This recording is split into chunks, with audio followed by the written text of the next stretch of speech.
Olá, meus irmãos, graça e paz seja convosco. A lição de hoje, o título dela é bem interessante: Com sinceridade e verdade. Esse aqui foi um pedido de Josué, irmãos, para com o povo de Israel. Aqui Josué está dizendo suas últimas palavras antes de morrer.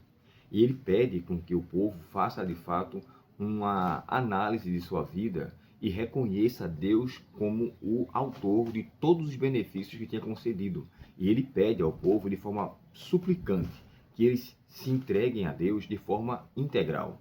Quando ele fala assim, e o façam com integridade e com fidelidade. Integridade não tem a ver com um bom caráter, não tem a ver com o ser íntegro, mas o integridade aqui tem o sentido de completo. Sirva a Deus por completo. Sirva a Deus de todo o vosso coração. Não sirva a Deus de forma parcial. Não divida a adoração de Deus com outros deuses. É tanto que no decorrer ele chega a falar sobre isso, né? Se vos parecer bem servir aos deuses que os vossos pais serviram, onde vocês habitavam, e aqui Josué está falando logo no capítulo 20, no verso inicial do capítulo 24, onde ele fala que Abraão veio lá da terra de Ur dos caldeus, e de onde ele veio, os seus pais, ele fala de Terá, que ele adorava outros deuses. Ali ele estava também dando a eles um concerto, ou seja, fazendo uma aliança bem devocional. Eu digo assim, eles deviam devotar toda a sua adoração unicamente a Deus e não fazer com que isso possa ser comprometido por outra adoração. Quando ele pede com sinceridade, ou seja, faça isso sem hipocrisia. Irmãos, a palavra sinceridade, ela surgiu na Roma antiga, onde na época passada as pessoas vendiam mesas, cadeiras, e quando eles pegavam aquelas mesas para passar para vender, ela estava cheia de buraco. Buraco que eu falo assim, defeitos em si. Aí ele passava cera sobre ela, invernizava e botava para vender. Todo mundo achava aquele imóvel muito bonito, mas quando eles adquiriram e com o passar do tempo a cera saía, os buracos apareciam. Aí depois, né, como não tinha nenhum tipo de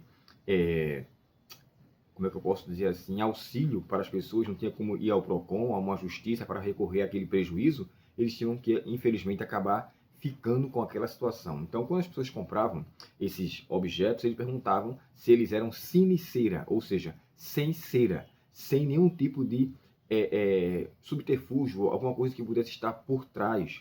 Em outras palavras, se ele era de fato sine cera ou sem cera, sem hipocrisia, se aquele imóvel era de fato como ele estava ali sendo vendido. E aí vem o termo sinceridade. Sinceridade tem que ser uma pessoa que pratique em sua vida com honestidade uma devoção completa a Deus. E aqui, quando ele pede para servi-lo com sinceridade e verdade, ou seja, faça de forma respeitosa, de forma com que você faça aquilo de todo o seu coração. E a expressão verdade é reconhecendo quem é Deus. Deus, irmãos, mostrou a ele com toda a verdade quem ele era, os livramentos que fez, as guerras que eles venceram,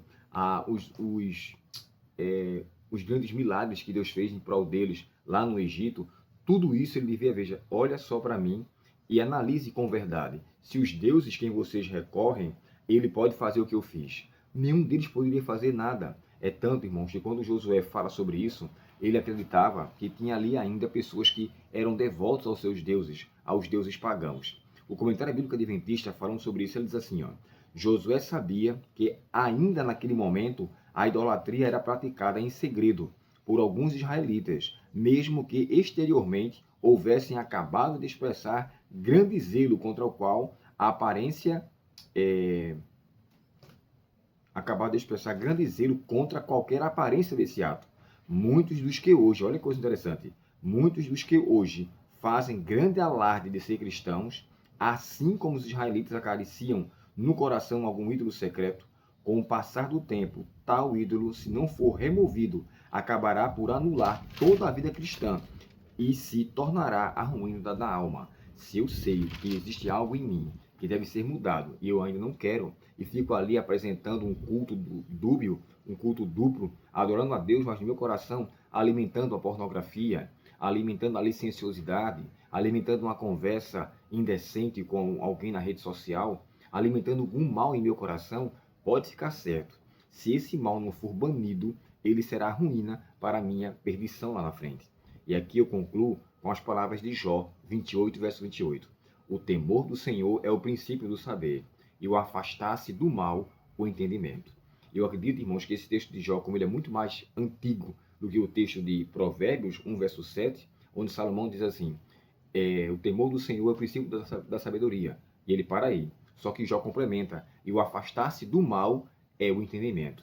Ou seja, é a prática da sabedoria com inteligência. Que eu e você, irmãos, possamos ter de fato essa consciência e que não permitamos com que os males em nossa vida eles possam criar em nós um outro caráter, fazendo com que nós só aparentemos ser algo na igreja, onde no fundo do fundo não somos nada daquilo que professamos ser.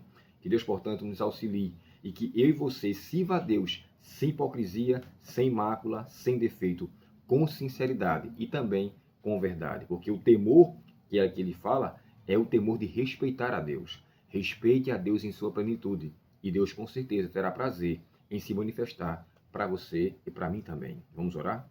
Obrigado, querido Deus, pela tua orientação nesta manhã.